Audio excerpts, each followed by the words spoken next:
Assalamualaikum dan salam Malaysia Madani. Anda bersama saya Hafidul dan ini Naratif Khas. Anda sedang menonton kami di TV1 dan juga di saluran berita RTM dan di semua platform dalam talian termasuk di Facebook Live dan juga di TikTok berita RTM ketika ini. Dan saudara, kita sekarang berada dalam dunia yang dinamikanya pelbagai dan semalam disebut oleh tetamu saya dalam pentas yang sama, kita berada dalam keadaan dunia dengan izin uncertainties dan juga ignorance ataupun ketidakpedulian dan ketidakpastian. Dan dalam soal itu kita melihat cabaran penting dan juga cabaran paling besar adalah dalam soal penyebaran informasi, maklumat kandungan yang tidak terkawal dan perlunya kita melihat dalam soal kebebasan, adakah di antara kebebasan itu wujud elemen-elemen lain yang boleh kita lihat, dan atas sebab itulah kita bawakan topik pada malam ini iaitu kandungan antara kebebasan dan juga laporan yang bertanggungjawab. Bagaimana kita ingin melihat keseimbangan antara laporan yang bebas dan juga laporan bertanggungjawab. Ini bukan soal either or ataupun salah satu. Ianya perlu datang seiring untuk menyaksikan atau kita melihat bagaimana kandungan yang mampu mendidik masyarakat terbanyak untuk apa yang kita kongsikan kepada anda. Kita bawakan kepada anda dua panelis pada malam ini untuk kita kongsikan berkenaan dengan tajuk pada malam ini. Saya perkenalkan terlebih dahulu Puan Mediha Mahmud, Pengarah Eksekutif Forum Kandungan Komunikasi dan Multimedia CMCF. Assalamualaikum Puan, apa khabar? Waalaikumsalam, alhamdulillah sihat. Terima kasih. Ini pertama kali bersama kami di Naratif Khas. Dan juga seorang lagi Dr. G. Manimaran, penulis buku Pilihan Raya Demokrasi Malaysia. Salam sejahtera Doktor. Salam hormat. Apa khabar? Doktor, baik. Doktor regular customer dekat platform ini untuk kita banyak bercakap dalam soal pilihan raya, sudah tentu. Setia bersama. Ya, betul. Dan hari kita bercakap dalam soal kod kandungan yang mungkin masih lagi tidak familiar dengan izin dalam kebanyakan kita semua berkenaan dengan kod kandungan, untuk kita memastikan bahawa ada jalur yang jelas untuk menggariskan makna sebenar kebebasan dalam soal berita, kandungan dan sebagainya. Dalam soal kandungan, kalau saya boleh mulakan dengan Puan terlebih dahulu, apa sebenarnya dimaksudkan dengan kod kandungan ini? Okey, sebelum saya bercerita tentang kod kandungan tu, mungkin saya boleh cerita sikit background CMCF itu sendiri. Jadi kita tengok sekarang macam Hafiz cakap tadi, kita ada situasi sekarang ni kita ada lambakan kandungan. Kandungan datang daripada mana-mana. So penggubal Akta Komunikasi dan Multimedia dulu dah dapat menjangkakan kemajuan teknologi dan kebanjiran kandungan macam ni, dan agak tidak adil, agak mustahil juga pada waktu ni untuk kita dapatkan atau kita bertanggungjawabkan kawalan kandungan ni kepada satu entiti kerajaan ataupun pihak berkuasa yang lain. So dalam Akta Komunikasi ni, CMCF telah ditubuhkan di bawah Akta Komunikasi sebagai satu forum industri. Dan forum ini dipertanggungjawabkan atau diamanahkan untuk menjadi pemudah cara kawal selia kendiri. Jadi dalam mengawal selia kendiri kandungan ini adalah kod kandungan ini, dan yang kod kandungan telah dibuat oleh bukan sahaja pengamal industri, tapi juga mendapat maklum balas daripada orang ramai melalui rundingan awam. So kod kandungan ini dikira sebagai garis panduan bagi kandungan, terutama sekali kandungan di elektronik media, dan ia juga satu panduan bagi bukan sahaja pemain industri tapi juga untuk orang ramai. Ya, Dr. G. Manimaran ada kongsikan kepada kita, doktor, antara yang terawal, bukan antara yang terawal, sememangnya yang terawal menulis berkenaan dengan kod kandungan ini. 20 tahun lepas. 20 tahun. 20 tahun itu satu tempoh yang panjang untuk kita melihat satu spektrum yang berbeza. Mungkin doktor boleh kongsikan. Ya, secara kebetulan saya berada di sini dan baru saya semalam teringat bila saya dihubungi, baru teringat saya pernah buat rencana khas tentang forum kandungan. Dalam tu ada kod kandungan lah ya. Masa di peringkat awal benda tu digubal dan diperkenalkan, diumumkan. Dan kita kena bagi maklumat. Saya dah mulakan 22 dekad lepas. Pada masa tu kita melihat, masa tu baru dipanggil Akta Multimedia dan Komunikasi, diperkenalkan MSC Multimedia Koridor Raya diperkenalkan, dan benda tu baru. Masa tu pun saya mula buat sarjana IT, so ada minat sedikit lah tentang meneroka benda tu untuk tatapan umum. Pada pandangan saya, forum kandungan itu secara keseluruhan dengan kod itu akan memberi satu, macam mana Puan beritahu tadi, kawalan kendiri, memberikan kita ataupun sesiapa yang menjana kandungan dalam media elektronik. Pada masa itu media elektronik hanya TV dan radio saja. Portal laman web masih di peringkat awal 25 tahun lepas. Dalam perjalanan ini melihat secara umum, saya melihat bahawa kita perlu ada satu garis panduan. Benda tu sebahagian daripada komponen dalam Akta Multimedia. Kalau kita tak ada panduan, orang akan kata saya jadi mangsa kerana tak ada undang-undang. Panduan, ini panduan kenduri.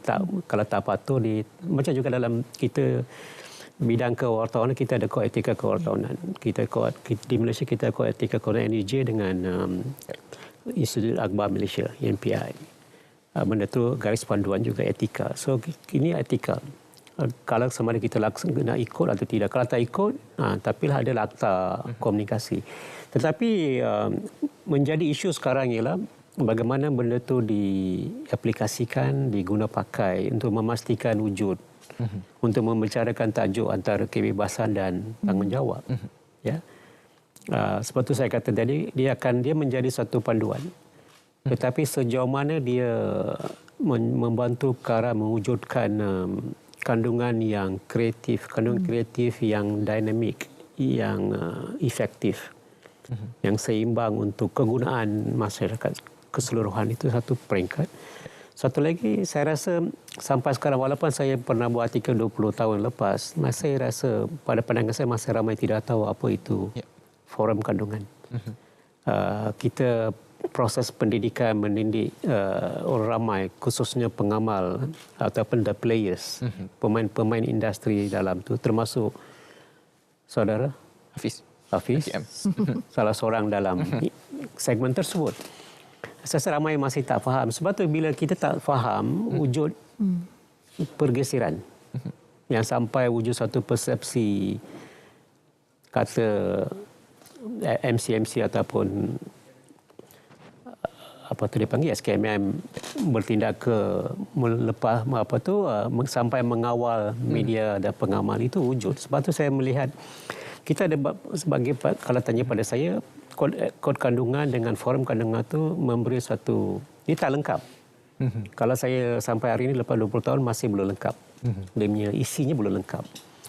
Saya rasa nanti mungkin kita boleh bicara kemudian. Tetapi keseluruhan kita perlu ada satu kod tu sebagai satu panduan untuk kita bergerak ke depan. Sebab kalau saya melihat masa saya dalam jawatan kuasa khas penambahbaikan pilihan raya, sistem dan undang-undang pilihan raya, saya diberi dalam kluster media, nak bagi sedikit pandangan kluster media tentang bagaimana media boleh digunakan dengan adil dan media perlu berlaku adil, dan kita kena berlaku adil kepada pengamal media. Bila saya pergi jumpa pemegang taruh, ramai mengatakan bahawa mereka tak ada undang-undang. Macam contoh dia nak beli iklan dalam RTM ke dalam mana-mana media, mereka tak ada garis panduan. Tapi dalam hal ini kita dalam kod forum kandungan, kod kandungan nampak ada garis panduan. Tetapi macam saya sebutkan tadi, masalahnya ialah wujud jurang antara pengawal selia dan juga pengamal media ataupun dan juga pengguna akhir. Dalam kod kandungan itu ada sebuah pengguna akhir. So ada 3 peringkat ini, 3 komponen ini tidak mendapat maklumat yang jelas. So saya rasa kita kena betulkan benda itu ataupun kita buat penambahbaikan, ambil langkah proaktif untuk menambahbaikan. Sebab saya rasa banyak undang-undang kita baik untuk membawa kita ke depan. Tapi ada kekurangan di sana di sini, dan sebab kita masa saya sebutkan tadi pergeseran wujud sampai pengamal media kata mereka dikawal oleh agensi kerja ataupun pengawal selia. Ya, sebelum kita kepada soal penambahbaikan dan sebagainya, doktor memberi bayangan bahawa kod kandungan ini sebagai satu sempadan untuk memastikan bahawa kita bercakap soal kebebasan namun tidak ada kebebasan yang mutlak. Tidak ada mana-mana negara yang mengadakan absolute freedom dengan izinnya. Correct. Dalam soal ini, adakah itu semata-mata tujuan kod kandungan diperkenalkan atau ada perkara lain kenapa kod ataupun kod kandungan ini diperkenalkan? Kod kandungan ini diperkenalkan sebab kita nak adakan satu garis panduan. It's a reference point untuk pengamal media dan juga user. Contohnya kalau kita cakap pasal, contohlah dalam kod kandungan kan, dia akan ada satu segmen specifically pasal news dan current affairs. So dia akan tulis kat situ apakah yang kita mahu daripada pengamal media berita ni, iaitu membuat laporan yang tepat, adil dan objektif dan tidak dimanipulasi. Itu contoh. Dan ini boleh digunakan bukan sahaja daripada pihak newsroom, tapi juga sesiapa. Sekarang content creators dah ramai kan, content creators, influencers, mereka makin ramai. Yes, so mereka sendiri citizen journalist. So dia akan bawa berita, laporkan berita. Dan jika mereka juga berpandukan kepada prinsip-prinsip dalam kod kandungan, insya-Allah kita akan ada satu ekosistem kandungan yang lebih tepat, lebih selamat. So itulah sebenarnya objektif kod kandungan ini. Ada penambahbaikan dibuat 8 perkara itu. Yes. So kod kandungan macam doktor cakap tadi, mula-mula 2004. Yep. Lepas tu ada sedikit pindaan dalam tahun 2020, tapi pada tahun 2021 masa saya first join CMCF ni, kami buat satu semakan menyeluruh dan buat satu rombakan. Dan rombakan ini kita buat sebab kita tengok memang perlu ada inisiatif untuk merapatkan jurang yang memang sedia ada sekarang. Sebab kita tengok daripada dulu, sekarang kita ada influencer marketing, kita ada content creators, kita ada media sosial. Jadi rombakan tersebut telah dibuat untuk menangani perkara-perkara yang belum ditangani oleh kod kandungan ni. Mungkin saya boleh tekankan di sini, Hafiz. The beauty of this kod kandungan ni, dia bukan macam undang-undang. Dia tidak perlu mengambil masa yang lama ataupun rumit nak kena go through Dewan Negara, Dewan Rakyat. Ia adalah satu kod yang boleh ditukar ataupun dipinda bila-bila masa yang diperlukan. So bila kita tengok, kalaulah katakan ada isu yang baru yang keluar, mungkin AI katakan yang menimbulkan isu kandungan, kita masih boleh go through, pinda juga kod kandungan ni, dapatkan input daripada pemegang taruh, daripada orang ramai untuk menyemak semula kod kandungan dan build it to be better. So itulah kod kandungan yang kita Klausa tentang pindahan tu ada dalam kod kandungan dipindah dari masa. Sebab tu kita ada satu flexibility lah. Untuk memilih. Saya rasa flexibility boleh digunakan oleh forum dan juga MCMC untuk, sebab benda tu sebelum ni kita ada akta penyiaran. Akta penyiaran tu dimansuhkan dan diguna pakai, ini dibawa sebagai satu komponen tambahan untuk apa tu di kawalan kenduri dan sebagainya.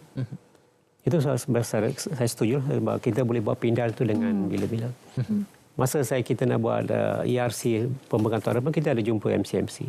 Forum kandungan itu kita boleh buat beberapa tentang media, bagaimana media berlaku adil, media diperlakukan dengan adil, sebab dia kena ada dua hala, komunikasi dua hala. So, forum tu boleh digunakan untuk mana-mana tujuan. Betul. Doktor sendiri merasa, doktor juga sebagai bekas wartawan, adakah dengan adanya satu kod kandungan ini, walaupun ianya tidaklah merupakan satu undang-undang yang boleh diambil secara serius, tapi adakah ia merupakan satu batas untuk penulis khususnya untuk berkarya atau bagaimana, doktor? Itu satu soalan yang cukup menarik. Lepas tu saya buat analisis baru-baru ini. Peringkat itu kreativiti. Kita kena melihat antara garis panduan sebagai kenduri, tanggungjawab dan kawalan kenduri dengan kreativiti, dua komponen yang berbeza. Kita kena mengaku bahawa pada pandangan saya, mungkin Puan boleh jelaskan nanti, dalam forum kandungan, kod kandungan tu elemen kreatif itu tak ada. Itu adalah tugas orang lain, mungkin Finas ke ataupun agensi-agensi lain yang kreativiti, intellectual property ke contoh. Itu tugas mereka, kreativiti, ataupun universiti memberi latihan tentang kemahiran kreativiti. Tapi dalam kod ini tidak menyebut tentang kreativiti, lebih kepada kawalan kenduri. Sebab tu saya rasa aspek itu memang tak ada kreativiti. So nak kata dia akan mengalang kreativiti, mereka akan membawa andaian bila wujud dia kata ada tangan-tangan gaib ataupun kawalan secara langsung ini tidak boleh buat ini, itu yang orang itu menimbulkan satu rasa ketakutan, fobia. Itu membawa kepada kami telah dikongkong, dikawal dan dikekang oleh satu persepsi yang tidak baiklah. Tidak baik. Itu akhirnya balik kepada soalan berapa ramai yang benar-benar tahu tentang, macam juga kita manifesto, berapa ramai yang baca manifesto. Undang-undang pun, kalau kita undang-undang jalan raya, berapa ramai yang membaca dan sebagainya, tidak. Bila wujud, berkejut. So balik kepada forum ni, itu adalah kawalan tentang garis panduan ini boleh berlakukan, tapi dari segi kreativiti mengalang, dia akan mengalang bila orang kata, saya sebutkan tadi, bila wujud ini tidak boleh buat, ini tak boleh siarkan, ini mereka bangga itu mengongkong dari kreativiti dan menulis. Saya sambut sikit. Tapi sebelum Puan sambung, kita nak berehat seketika. Kita akan kembali selepas ini untuk kita dalamkan lagi perbincangan kerana salah satu perbincangan yang dalam ini penting untuk kita memahamkan ramai yang menonton ketika ini berkenaan dengan kod kandungan. Kita berehat seketika, kembali selepas ini.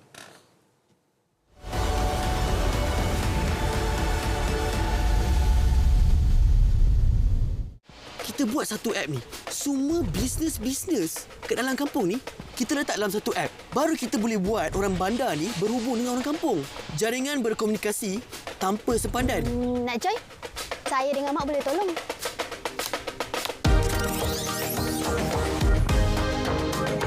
You guys ready? 1, 2, 3. Publish! Korang! Saya letak apps kita ni dekat dalam media sosial. Diorang beli set berpantang dekat dalam apps kita. Serius ah?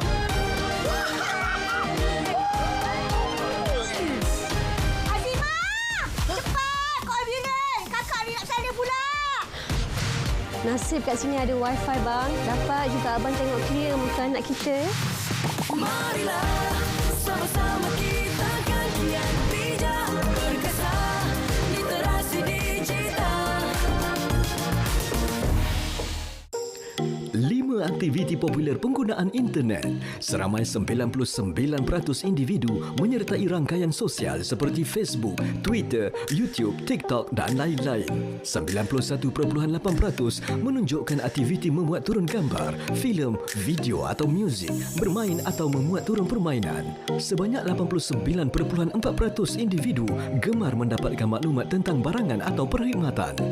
89.2% menunjukkan aktiviti penggunaan panggilan telefon melalui internet (VoIP). Seramai 86.3% individu memuat turun perisian atau aplikasi di internet.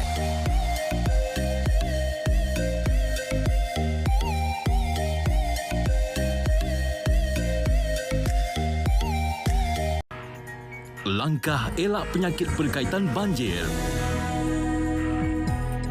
Elak dari bermain air banjir. Pakai pelindung diri. Segera bersih diri jika terkena air banjir. Cuci tangan dan sentiasa jaga kebersihan diri. Jangan guna air banjir untuk pembersihan. Makan dan minum dari sumber bersih. Sentiasa jaga kebersihan pusat pemindahan. Pakai pelindung diri semasa pembersihan selepas banjir. Dapatkan rawatan sekiranya demam dalam masa 30 hari selepas pembersihan banjir. Air banjir tercemar dengan limpahan najis dari tangki septik.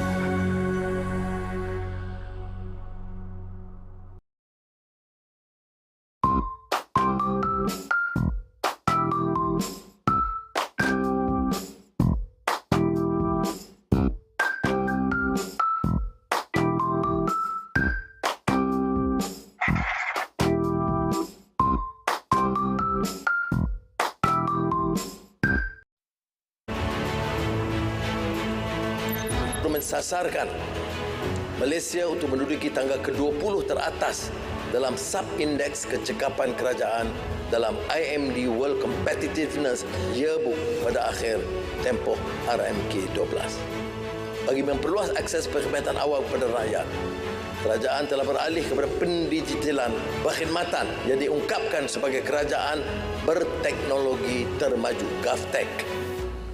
Bawah anjakan utama industri berasaskan teknologi dan digital. Inisiatif ini mampu menjimatkan kos, masa dan tenaga serta berhasil menunjukkan penerimaan yang positif dan mencatat kemajuan dalam pencapaian.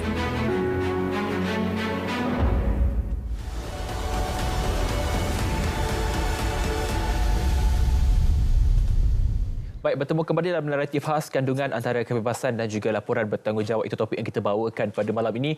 Saya ingin menyambung kepada Puan berkenaan dengan terma kreativiti itu, bagaimana ia diterjemahkan sebenarnya. Okey, saya nak sambut apa doktor cakap tadi. Memang dalam kod kandungan ni salah satu daripada visi kod kandungan ni adalah untuk memastikan bahawa industri kandungan ni masih boleh bergerak maju, masih boleh kreatif. Tetapi kod ini dijadikan panduan juga sebagai cara untuk protect pengamal media. Apa batas-batasan anda supaya bila you kreatif pun you tahu you takkan get in trouble, you takkan menyalahi undang-undang ataupun melanggar kod kandungan. Jadi ramai yang akan kata, oh kalau self-regulation ni maknanya macam censorship lah, macam pemantauan. Tetapi itu bukan objektif CMCF. CMCF bukan macam LPF ataupun MCMC. Kami bukan ada tindakan penguatkuasaan sebegitu. This is macam kita kata tadi, is voluntary, secara sukarela. It is a garis panduan yang digunakan sebagai reference point. Jadi kita memang mengalu-alukan lah, bukan sahaja pengamal media, tetapi sekarang ni semua adalah content creator di luar sana untuk pastikan kalau boleh rujuklah kepada kod kandungan, sebab dia akan ada apa dia kandungan lucah, apa dia kandungan yang ganas, yang keterlaluan. Kalau nak laporkan berita bagaimana, laporkan berita berkenaan dengan kes bunuh diri pun kita ada guideline dia. Sebab dalam kod kandungan ni semuanya best practices yang kita ambil daripada global. Tapi kena disesuaikan juga dengan konteks di Malaysia. So itulah kod kandungan ni memang membantu. Selepas penambahbaikan, penerimaan ataupun walaupun ia bersifat voluntary. Yes. Bagaimana penerimaan orang ramai? Adakah mereka obey, patuh ataupun masih lagi ada kelompangan yang perlu kita lihat? Ya, macam doktor kata tadilah, awareness tu perlu. Mungkin dulu tak ramai, tapi sekarang ni kita dapat lebih banyak inquiry, lebih banyak orang datang untuk mendapatkan either training ataupun bengkel ataupun adakan dialog. Ada juga yang datang mendapatkan khidmat nasihat, panduan bagaimana dia orang nak baca kod kandungan tu untuk konten mereka. So saya rasa ada penambahbaikan di situ. Dan kita lihat juga sekarang ni social media lah kita kena cakap kan. Bila masa tadi saya sebut pasal laporan beretika berkenaan kes-kes laporan bunuh diri, for example, mungkin orang tak tahu that adanya benda macam suicide contagion. MOH ada garis panduan menyatakan apa yang kita perlu buat untuk laporan beretika. Tapi bila dia dah tahu, bila kita tengok laporan tu keluar, let's say di berita ataupun di social media, benda tu langgar sebenarnya garis panduan tu, dan kami beritahu dan mereka maklum, dia tak ulang lagi ataupun dia bawa turun. So compliance tu kadang-kadang dia memang based on dia tahu, kalau dia tahu insya-Allah dia akan follow. Dan saya lihat ada penambahbaikan di situ daripada tata cara mereka mengendalikan kandungan. Doktor, antara kebebasan dan penulisan bertanggungjawab ini, kita melihat di antara itu, di tengah-tengah itu, adakah ada satu titik buta yang perlu kita lihat antara kebebasan dan juga laporan bertanggungjawab, khususnya kepada rakan wartawan, penulis sendiri. Bagaimana sebenarnya, Doktor? Kita kena balik kepada kekaburan itu wujud. Kita kena balik kepada memahami tugas penjana kandungan kalau dalam topik yang forum kandungan. Kalau kita melihat dari luas yang lebih itu, peranan wartawan, industri media dengan bidang kewartawanan. Benda tu kalau kita melihat, so sebab tu kalau forum kandungan itu luas. Dia akan melihat ada iklan. Saya bukan pakai iklan, tapi dalam bentuk ada iklan untuk kanak-kanak, ganas, bunuh diri, semua tu ada. Banyak topik. Tapi kalau kita melihat kekaburan tu lah, saya rasa kita kena sama ada, kalau kita kena mikro antara industri media dengan peranan wartawan. Kita kena faham apa tugas, begitu juga pengamal media, juga orang eksekutif iklan. Apakah peranan mereka? Kalau kita tak melihat ataupun kedua pihak tak melihat peranan di sini dan peranan di pemain, aktor dan sebagainya, pemegang taruh, itu yang mewujudkan apa dipanggil kekaburan itu wujud. Curang buta tu yang disebut tadi itu wujud. Kita ada kebebasan, kita perlu ada apa dipanggil tanggungjawab. Kalau kita melihat sejak 4-5 tahun yang lepas, kita melihat kebebasan itu, peranan media kebebasan itu dah bertambah baiklah berbanding dengan 60 tahun yang pertama, ataupun yang sebagainya. Saya rasa kita melihat kebebasan itu wujud. Kita kena beri kebebasan kepada pengamal media ataupun wartawan khususnya untuk memainkan peranan mereka tanpa rasa terikat, takut dan sebagainya. Sebab persepsi itu wujud. Bila persepsi wujud, mereka akan menyalahkan kerajaan keseluruhan. Ada kata ada tangan gaib lah, itulah dan sebagainya. So saya rasa kita mungkin forum kandungan atau kod kandungan MCMC boleh mengambil langkah yang lebih proaktif untuk mungkin bagi penjelasan kepada pengamal media sendiri apa tu. Kadang-kadang kita lupa. Kita punya daya ingatan cuma 3 hari kan. Kan? So every 3 tahun sekali kita kena cycle. Reporter baru datang, editor baru dinaik pangkat dan sebagainya. Mereka kena diberitahu apa ni yang kandungan. Kalau kita ada kesefahaman, ada komunikasi dua hal itu lebih lancar dan baik, efektif, saya rasa masalah tak wujud. After all, kita semua memainkan peranan penting untuk pembinaan negara, nation building. Karena itu, saya ada tugas, Hafiz ada tugas, Media ada tugas dan MC ada tugas. Tapi bagaimana kita boleh duduk semeja dan menyelesaikan masalah ini tanpa wujud persepsi-persepsi yang mengatakan bahawa ada yang kita dialang, disokong. Saya rasa media memainkan peranan. Pengamal media memainkan peranan. Kalau contoh RTM sendiri ataupun media lain, kalau ada scammer, kalau ada kes bunuh diri, ada yang laporan yang tepat. Kalau media diminta bantuan, saya rasa media harus perdana. Akan ke hadapan. Itu kita kena terima hakikat. Pernah wujud. Saya punya pengalaman 30 tahun, benda tu wujud. Kita ke depan. Tapi mengapa benda tu tiba-tiba berubah? So sekarang landscape media berubah. 20 tahun lepas media arus perdana atau kebanyakan media adalah di bawah, banyak fokus kepada di bawah Akta Mesin Cetak dan Penerbitan, di bawah KDN. Sekarang fokus gambaran KDN itu tak wujud sebab media 2/3 media adalah media elektronik, media atas talian, media sosial dan satu lagi media yang Puan kata tadi yang semua orang nak jadi wartawan. Netizen journalism. Semua orang jadi macam semua orang nak terbang boleh, sekarang semua orang nak jadi wartawan. Di sana wujud again sekali lagi kekaburan tu. Kita tidak boleh letakkan semua dalam satu bakul. Betul. Kita kena melihat ini media sosial.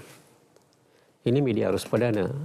Ini media talian, portal dan web, laman web. Saya rasa ini yang saya sebut tadi ni, laman web semua ni, wartawan semua bertanggungjawab. Semua sebab kita wartawan, kita ada etika. Kod etika wartawan. Kita patuh. Kita patuh. Salah satunya ialah mengutamakan kepentingan negara. Sebab tu kalau kita melihat nilai berita, sebenarnya dulu kita belajar nilai berita dekat personality, VIP, berita itu yang penting. Tapi ada 4 lagi yang kita selalu lupa, iaitu ialah berita yang disiarkan konten berkaitan dengan pemilih dan pemilikan. Kerajaan, editorial, polisi editorial dan ekspresi negara. Sebab itu kita kalau melihat ekspresi negara, balik kepada tak ada kebebasan mutlak dalam dunia. Dr. Media, Puan Media akan jadi doktor insya-Allah. Amin. Doktor ada menyebut cabaran yang berubah daripada 20 tahun sudah. Saya tak nak melihat kepada 20 tahun. Kalau kita lihat kod kandungan ini diperkenalkan yang ditambah baik ini pada pertengahan tahun lalu. Kita melihat transisi perubahan nak ke 2023 ini memang luar biasa. Lambakan content creatornya, influencer, berpengaruh. Setakat 8 ini adakah mungkin akan ada penambahbaikan lain atau 8 ini sudah cukup buat ketika ini? Takkan pernah cukup. Sebab memang kita tengok teknologi yang lebih maju, cara kandungan diguna oleh content consumer pun different. Macam doktor kata tadi pasal pengiklanan. Pengiklanan di macam-macam jenis isu yang akan timbul. Sekarang kita ada isu greenwashing, kita ada isu menggunakan AI dalam iklan, sama ada kita perlu disclose atau tidak kita gunakan AI dalam iklan. So benda ni pun kami sedang kaji dan sedang lihat sama ada ia perlu dimasukkan juga di dalam kod kandungan. Sebab kalau dalam bab pengiklanan dalam kod kandungan ni, yang utama adalah untuk melindungi pengguna daripada ditipu dan sebagainya. So saya rasa mungkin memang akan ada kemungkinan kod kandungan ini akan ditambah baikkan lagi. Saya difahamkan juga sesi libat urus dilakukan dengan begitu aktif sebelum penambahbaikan dilakukan. Antara sepanjang sesi libat urus, apa lagi antara perkara yang Puan melihat ini perlu diketengahkan atau perlu dilakukan? Sesi libat urus tu kita buat rundingan awam sebelum. Okey, kod kandungan tu kita dah draft. Ikut pemain industri, ikut law, ikut research yang kita buat. Dan kita letak draft tu untuk rundingan awam dan kita dapat lebih daripada 1,000 maklum balas daripada orang ramai. Dan maklum balas ini memang sangat-sangat menarik sebab ia membawa isu yang kita tak terfikir sebagai pengamal media. Contohnya isu macam saya cakapkan tadi, etika laporan bunuh diri. Isu pasal penggunaan agama dalam iklan. Isu tentang accessibility untuk OKU dalam akses kandungan. Semua isu-isu ini telah dibawa kepada kami melalui rundingan awam tersebut. Dan saya rasa ini adalah cara kita moving forward. Memang kita perlu adakan rundingan awam untuk kod kandungan sebab kita mahukan sentimen masyarakat itu diambil kira masa kita buat polisi. Tak cukup untuk CMCF punya member sahaja yang buat kod kandungan, itu tak cukup. Kita perlukan rundingan awam mendapatkan maklum balas bukan sahaja daripada kementerian, agensi, stakeholders, institusi pengajian tinggi dan juga orang ramai, kumpulan-kumpulan sivik yang mereka sendiri subject matter expert untuk beberapa isu di dalam kod kandungan.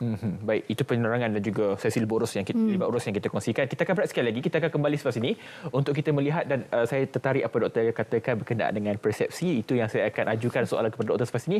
Kita berehat seketika, jangan ke mana-mana.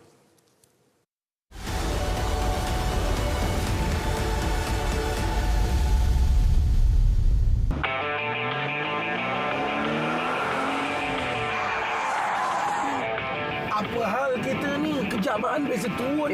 Syuk. Buatnya nanti dia record video kau marah-marah, lepas tu dia viral kan. Lepas tu nanti orang kata kau ni macam something jalanan. Macam mana? Tak boleh, Baan. Orang macam ni kalau kita biarkan, menyusahkan orang lain ni. Syuk, cuba kau bayangkan kalau kau kena tangkap nanti. Apa jadi dengan anak bini kau? Ada kau fikir?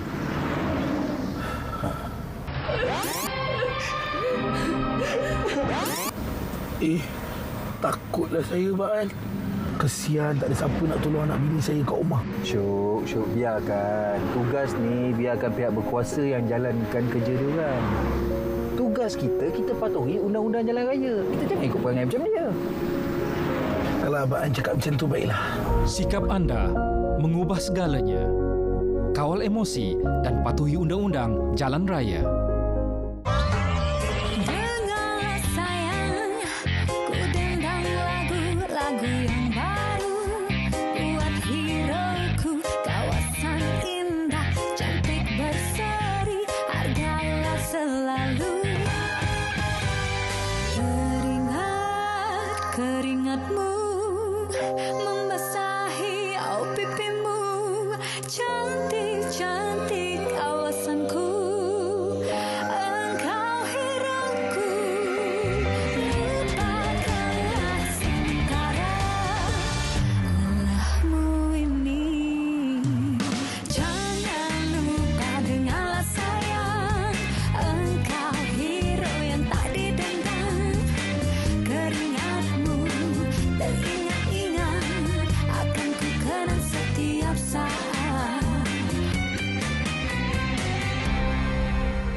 Tanya tu beras baru siam tu berapa harga sekarang?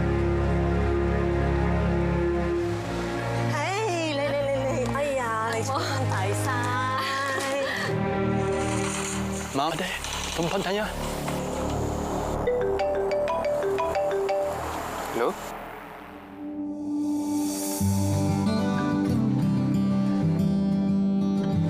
Cik. Ya. Hantar ni dulu ah. Tak apa. Uncle lah. Uncle, tadi Uncle tunjuk apa suara Uncle? Saya nak pergi depan ni. Ayah ini depan saja. Mari. Uncle ikut saya. Minta maaf. Tak apa. Terima kasih banyak. Okey ah.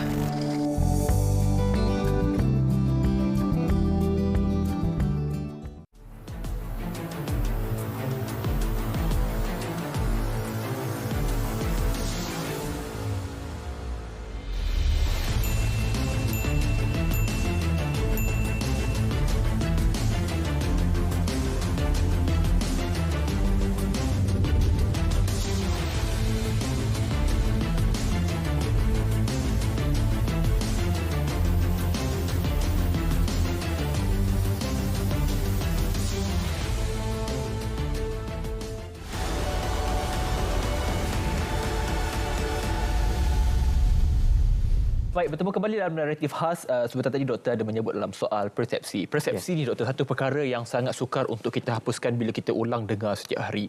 Dan daripada persepsi itu akan wujudnya kepada defisit kepercayaan yang akhirnya orang sukar untuk percaya kepada setiap penulisan sama ada ia percaya ataupun tidak, itu satu perkara.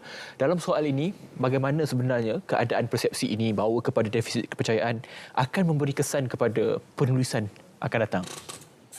Persepsi dia ada masa dia akan naik, ada masa dia merosot. Tapi persepsi memang akan wujud selama-lamanya.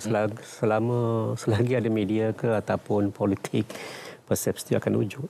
Tapi yang penting di sinilah how kita menangani, berurusan dan media beroperasi dengan adil ataupun bebas.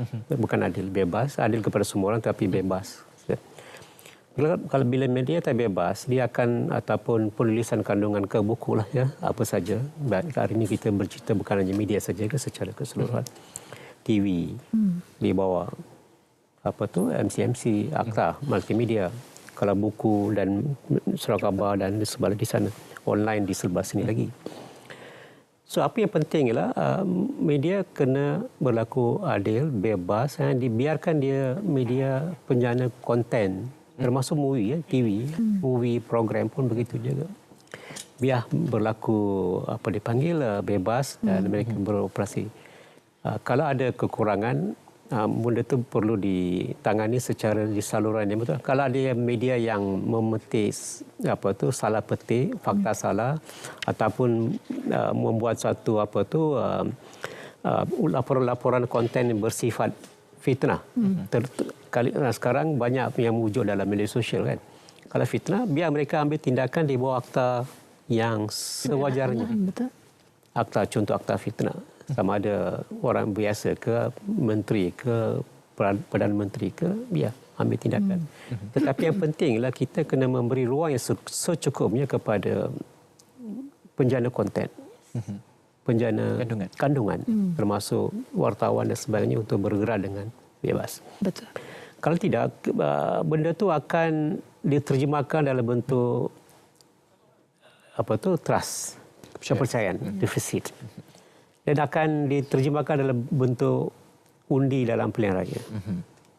Kita dah melihat benda itu dalam banyak kes, bukan saja di negara kita, di luar negara. So media perlu diterima sebagai satu rakan. Pengamal, begitu juga konten. Sama ada buku ke, TV ke ataupun filem dan program. Terima mereka sebagai pemegang taruh yang penting. Sebab kalau untuk melihat kepada kemajuan tamadun, national building, pembangunan negara, society, semua itu bermula dari peranan penjana konten ini, kandungan ini. Sebab itu kita menangani persepsi sangat penting. Saya pasti Puan lebih daripada bersetuju. Sangat bersetuju, betul. Sebab memang pengamal media perlu diberikan kebebasan untuk berbuat, mencipta kandungan seperti mana yang dia nak. Dan sekiranya ia melanggar sebarang undang-undang, orang yang boleh ambil tindakan tu boleh ambil tindakan. Kalau ikutkan CMCF, kita ada Biro Aduan. Dan ada beberapa situasi di mana laporan berita sendiri diadukan kepada Biro Aduan ini. Contohnya, ada satu saluran berita telah siarkan gambar palsu dalam laporan earthquake masa 2015 kalau tak silap di Sabah. Salah satu challenge bagi journalism sekarang ialah dia akan ambil gambar, images, video di social media. Dan kalau kita tak sahkan benda tu letak dalam laporan berita dan dilihat sebagai gambar tu palsu, macam dalam situasi ni ada orang mengadu dan apabila kita lihat, kita memang confirm benda tu adalah salah. Tetapi stesen TV tersebut telah mengakui kesalahan mereka. Dia telah letak dalam berita, crawler semua kata ini adalah gambar yang palsu dan kami tersilap sebagainya, ini khilaf kami. So bagi Biro Aduan kata okey, ini boleh lepas dengan amaran. Tetapi ada juga stesen berita yang telah keluarkan satu laporan berkenaan satu kes kematian seorang bekas adun dengan pembantu peribadi ini 10 tahun lalu kalau tak silap. Dan dalam laporan berita tu ada visual yang sangat terperinci menunjukkan mangsa di dalam kereta dan sebagainya. Jadi di lebuh raya. Yes. So ada beberapa orang mengadu kepada Biro Aduan CMCF dan mereka telah meneliti kandungan tersebut, look at the best practices around the world dan lihat kepada kod kandungan juga, dan mereka kata memang melanggar kod kandungan. Dan apabila ini berlaku, mereka telah mengenakan sekatan ataupun kompaun kepada stesen TV tersebut. Nah, this is self-regulation at work. Bila kita test lah katakan kandungan tersebut, kita tahu itu batasannya, kita tak buat lagi. Tapi kita kena benarkan pengamal media untuk menjana kandungan seperti mana yang dirasa perlu. Dalam tindakan itu, media tidak diblok lah. Tak ada. Disiasat dan ambil tindakan. Untuk kandungan itu sahaja. Ya, Doktor, kalau kita melihat report yang dikeluarkan berkenaan dengan indeks kebebasan media, Malaysia berada di tangga 73 pada tahun ini berbanding tahun lepas 133, peningkatan yang luar biasa. Dalam soal ini kita bercakap soal best practice atau amalan terbaik. Dalam konteks kita berbincang pada malam ini, negara mana yang boleh kita rujuk untuk menjadi satu rujukan penting dalam soal kebebasan media ataupun seantero dunia ini mengalami masalah yang sama sebenarnya? Saya rasa masalah ini wujud dalam situasi pada hari ini, ledakan teknologi maklumat, cabaran itu di semua negara. Kita nak kata satu negara yang khusus, tidak. Tapi kita boleh mengambil beberapa negara contoh secara dipanggil perbandingan. Kita boleh ambil best practice, amalan-amalan baik untuk diamalkan. Saya rasa kita berada dalam satu perkembangan yang baik. So kita punya kebebasan media bertambah baik. Liputan media yang berlaku adil pun bertambah baik dalam 3-4 tahun lepas. Itu menunjukkan bahawa kita ada banyak perubahan dah mula berlaku. So kita tidak boleh berhenti di sini. So kita kena mengambil banyak, semua pihak kena memainkan peranan. Saya rasa di sini kita ada Kesatuan NUJ, kita ada MCMC ataupun KDN ataupun kita ada MPI, Press Institute, Malaysian Press Institute. Dan kita ada banyak agensi yang kita boleh melihat model yang baik untuk berlaku, mencari keseimbangan. Bertanggungjawab, kebebasan itu diberikan. Kita berikan semua orang kebebasan. Termasuk kita ada kebebasan untuk bersuara. Kita ada kebebasan untuk memilih makan apa kita hendak. Kalau itulah berlaku, mengapa kita tidak boleh, mengapa kita nak kawal ataupun orang melihat mereka dikawal. Ini persepsi lagi sekali yang sebutkan. Ada orang melihat mereka dikawal. Kalau begitu, bagaimana kita nak ke depan? Ada banyak negara, contoh kita ada banyak negara yang kita boleh jadikan sebagai, tapi tak ada negara yang kebebasan mutlak itu tak wujud. Takkan ada. Tak ada.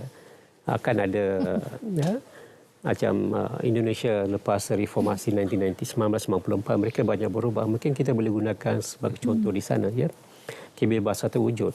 So dalam kandungan pun begitu. Tetapi kita setujulah dalam forum kandungan itu ada sebuah kemajmukan, kepelbagaian budaya dan kita penting. Itu saya kata tadi, nilai berita, aspirasi itu. Kita kena ada. Saya sebagai wartawan dulu ada benda yang saya tak tulis. Saya tahu benda itu tak betul. Sebab tu kita ada satu sense, satu deria yang kita boleh nilai. Ini benda ni kalau saya siarkan, saya akan terdedah kepada saman. Itu rahsia 20 tahun tidak pernah disaman. Itu obligasi kendiri lah. Yes, kawalan tapi kita ada kebebasan. Yes. Saya tahu kebebasan, saya bekerja berbanyak media, saya tahu kebebasan. Itu ini media ni, ini kita tahu. Tetapi kalau secara holistik, saya rasa kita ada kebebasan. Tapi kebebasan itu biar media gunakan dengan baik. Kita tidak boleh termasuk konten TV ke apa dan sebagainya, ya. Media bermaksud ataupun apa buku ke, biar mereka menulis. Menulis dengan, kalau ada benda itu tak betul, fakta itu tak betul, anda bertanggungjawab lah. Betul. Sebab itu kita ada institusi kehakiman kan. Tetapi jangan biar kita teruskan. Sebab kita nak menyegarkan apa dipanggil, memberi nafas yang segar, kekuatan untuk kreativiti itu. Dulu student kata kerana akta Universiti dan Kolej kami, kreativiti kami ataupun kebebasan kita dihalang. Okay. So dalam sekarang wujud ini, persepsi bahawa dah mula wujud ke belakang ini. Sebab tu saya rasa balik kepada yang kita ada masalah kekaburan itu, kita tak faham apa tu media yang sebenarnya. Siapa pengamal media yang sebenarnya? Adakah semua orang yang menulis berita dalam sosial media, adakah mereka wartawan? Profesional. Kalau profesional, wartawan profesional, pengamal media profesional yang mana saja, siapa dia. So kita kena melihat, kita kena ada satu garis panduan sempadan. Bila kita tak melihat sempadan ni, semua kita letak dalam satu bakul macam saya sebutkan tadi, barulah timbul persepsi. Sekarang kerajaan, saya rasa Perdana Menteri sendiri telah beberapa kali, termasuk masa Awana, boleh kata beliau boleh dikritik. Media boleh kritik beliau bebas. Tetapi dengan bebas, tapi beremah lah. Akhirnya kita kena beremah. Dan berfakta. Itu saya melihat. Puan, 1 hingga 10 kalau boleh diberikan skala untuk kawalan Kediri ini. Bagaimana melihatnya? Apa dia? Kawalan Kediri. 1 hingga 10 effectiveness ke? Effectiveness. Saya rasa sekarang mungkin ada di 5 ke 6 ke. Sebab ia memerlukan, macam doktor kata tadi lah, ia memerlukan kerjasama semua pihak. Bukan sahaja pengamal media, bukan sahaja badan berautoriti dan kerajaan, tapi pengguna sendiri. Macam kita sekarang, kita tengok berita sekarang kita ambil di media sosial. Macam doktor kata tadi, tak semua yang laporkan berita di media sosial tu adalah pemberita. Jadi kita sebagai pengguna ni, apa yang kami di CMCF tekankan, kita kena ada digital literacy. Cara kita melihat sesuatu berita itu, kita kena pastikan sama ada ia betul atau tidak sebelum kita kongsi. Ada fact checking websites, ada cara-caranya lah sebelum kita automatically nak share kepada orang lain. So sekarang banyak sumbernya. Sangat banyak. Dekat WhatsApp pun ada, dekat TikTok, Twitter semua ada. So mentaliti sebagai pengguna itu pun perlu bertukar juga. Jangan terlalu cepat untuk menyebarkan berita yang kita tidak pastilah. Kalau ikut MCMC, dia akan kata tak pasti, jangan kongsi.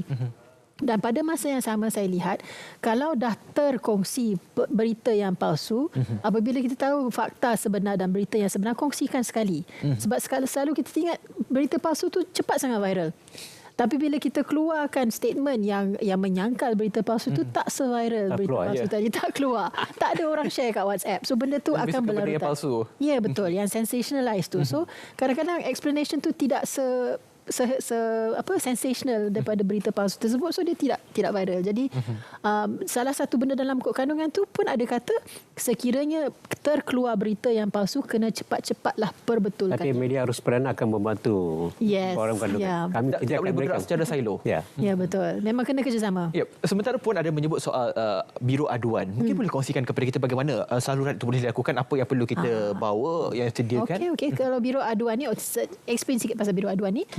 Biro aduan di dalam CMCF ni adalah satu biro yang dipengerusikan oleh seorang pengerusi yang independen.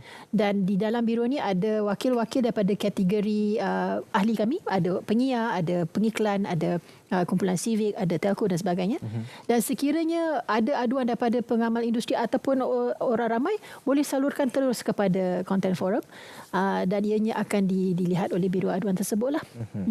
Baik, itu dia perkongsian dari. Selepas ini kita akan tanyakan kepada kita, panelis kita berdua, soal apa selepas ini untuk kita melihat. Kerana kita tidak boleh melihat 1 tahun atau 2 tahun saja. Kita perlu melihat dalam 2-3 dekad akan datang, kerana perkara ini akan diwarisi oleh generasi yang akan datang. Itu yang kita akan tanyakan selepas ini kepada 2 panelis kita. Kita akan berehat sekali lagi, kembali selepas ini.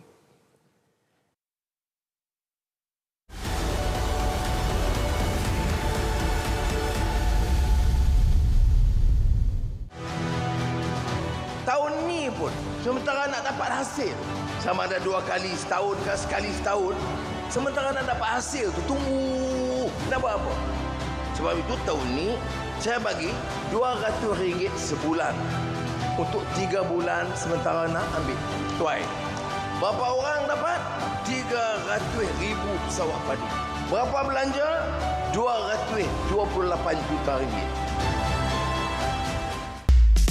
Mulakan hari anda dengan informasi terkini. Liputan menyeluruh. Aksi tanpa henti.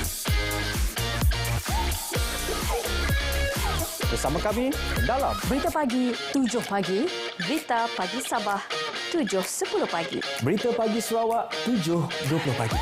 Stadium RTM 7.30 pagi. Dan Kanta 744 7.44 pagi.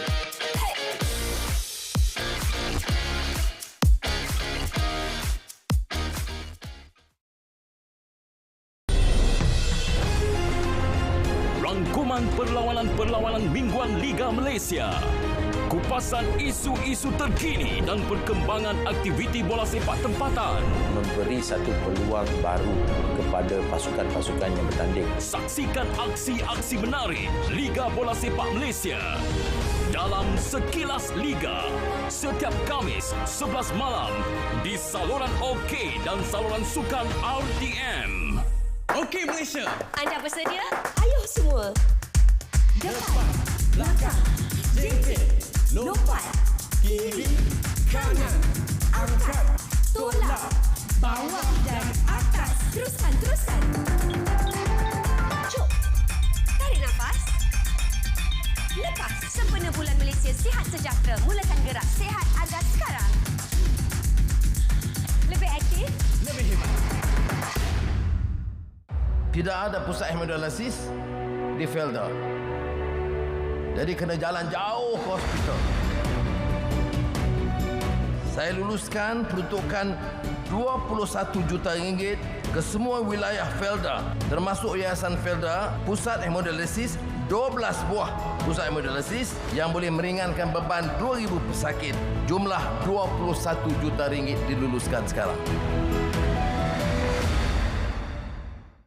Perkhidmatan perubatan di seluruh negara memerlukan 2,000 beg darah setiap hari. Mengikut tinjauan, hanya 2.5% penduduk Malaysia mendermakan darah. Bagi setiap beg darah yang diperolehi, ia mampu menyelamatkan 3 nyawa. Kami perlukan darah anda. Jom derma darah. We are appalled by the legitimization of these acts under the feeble defense of human rights. Quran burnings are nothing but a clear Islamophobic act intended to incite hatred. Inaction in the face of such blatant provocation to a religion is simply irresponsible and sends a dangerous message to humanity. Mr. President, these are indeed tall orders, but that is the very reason we are here. I truly believe that no challenge, however formidable, is insurmountable if we secure the collective commitment of this global community, the member states of this august institution. What we need is trust and the conviction to make the world a better place, the will to work together on a platform of consensus and solidarity.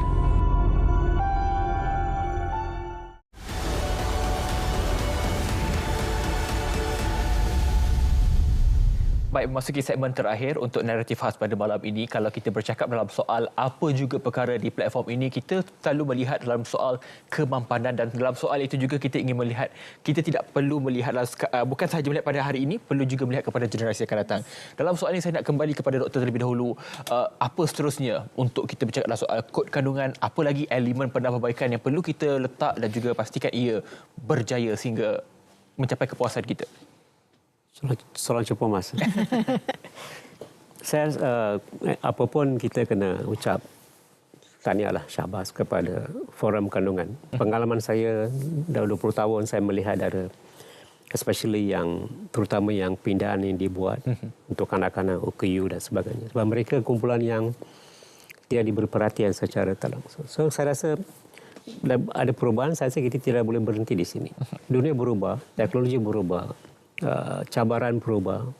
Apa yang kita melihat 10 bulan lepas masa pilihan raya umum ke-15, itu cabaran-cabaran yang banyak benda pengajaran yang kita telah mengambil, yang kita telah saksikan bahawa kita kena buat perubahan yang lebih dinamik, holistik, dengan memberikan pastikan bahawa pengamal media ataupun penjana kandungan sama ada buku ke berita untuk TV, radio, cyber, sebab cyber dah mengambil tempat. 2/3 landscape media berubah macam saya sebut, kita berubah. Adakah kita nak kekal dengan kerangka perundangan yang lama? Harapan telah diberikan. Parti-parti politik yang bertanding telah memberikan harapan rakyat. Mereka nak perubahan, mereka nak kebebasan. So bagaimana kita nak berada? Apa yang berlaku hari ini itulah kerana kita rakyat meletakkan harapan tinggi. So saya melihat bahawa satu perubahan yang kita kena melihat ialah bila kita merealisasikan keperluan mewujudkan Majlis Media Malaysia, Media Council Malaysia. Dan kita melihat bahawa terutama untuk wartawan dan media, kita kena melihat undang-undang yang pelbagai, Akta Sengketa, MCMC, kandungan, semua tu, dan juga kalau kita sebut mengenai filem, kita ada lembaga penapis LPF. Itu di bawah kementerian juga, tapi di bawah. So kita kena melihat sampai sudut, melihat bahawa boleh tak kita meletakkan semua yang berkaitan dengan media di bawah satu badan. Kalau kita ada Media Council, mungkin kita semua letak di bawah satu council. Kita bakal melihat dia punya kekurangan-kekurangan tu kita boleh atasi, kekekalan boleh atasi. Dan saya rasa media di Malaysia adalah media yang bertanggungjawab, terutama media arus perdana. Mereka akan melakukan yang terbaik untuk akan memenuhi keperluan tanpa mereka rasa mereka dikawal dari jauh, remote control dan sebagainya. Itu yang mereka melihat. Saya kita boleh, saya kalau melihat seperti saya kata tadi, Perdana Menteri sendiri telah memberikan jaminan bahawa media akan diberikan kebebasan. Mereka akan diberi ruang untuk bergerak bebas. Itu yang mereka mengharapkan. So benda tu direalisasikan dengan pelbagai cara. Mereka tidak mahu dilihat tangan tu dikawal, buat apa yang mereka patut. So akhirnya tidak akan menguntungkan mana-mana pihak. So saya rasa melihat bahawa kita kena melihat semua kerangka perundangan, SOP dan badan mekanisme yang mengawal selia dan sebagainya. Kalau kita melihat, saya rasa kita boleh ke depan. Puan Media, bagaimana? Bagi kami di CMCF, kami mahu lihat pembudayaan kawalan kendiri lah. So apa-apa yang berlaku dalam whether ada Malaysia Media Council yang saya support dan apa sahaja yang berlaku, kita kena ada terapkan kepentingan kawal selia kendiri di kalangan pengamal industri dan juga kepada individu. Dan saya rasa yang paling penting adalah kita terapkan critical thinking skills, digital literacy skills, dan ini kena start daripada awal juga. Oleh itu memang kami support lah, kami sokong dasar pendidikan digital kebangsaan yang baru dilancarkan hari itu. Sebab kita perlu generasi digital natives ni lebih tahu untuk menyemak fakta, untuk memastikan apakah sumber yang betul dan sebagainya. Dan dengan itu barulah mereka boleh menjadi pengguna digital dan pengguna media yang lebih baik. Ya, ini makna kata satu set kerjasama bukan saja mengharapkan CMCF semata-mata atau kerajaan semata. Ini adalah tanggungjawab kita, self-regulation ataupun self-obligation dengan izinnya yang perlu ditanamkan dalam diri kita untuk memastikan bahawa kita dalam masa yang sama mendidik rakyat untuk menyediakan kandungan, menyebarkan kandungan yang tepat dan juga yang benar untuk kemaslahatan kita semua yang tertentu. Sekali lagi terima kasih kepada Puan Mediha, Pengarah Eksekutif Forum Kandungan Komunikasi dan Multimedia CMCF, dan juga Dr. G. Manimaran, penulis buku Pilihan Raya Demokrasi Malaysia. Terima kasih keduanya atas perkongsian dan juga satu ilmu baru untuk kita semua berkenaan dengan kod kandungan. Dan juga kepada anda semua yang menonton, salam Maulid Rasul saya ucapkan kepada anda, dan juga selamat bercuti esok. Dan juga terima kasih kepada anda yang menonton kami di saluran berita RTM, di TV1, di TikTok dan juga Facebook Live. Terima kasih atas sokongan anda. InsyaAllah kita akan berjumpa lagi pada episod akan datang. Saya Hafiz Dolson. Assalamualaikum. Malaysia Madani, tekad paduan penuhi harapan.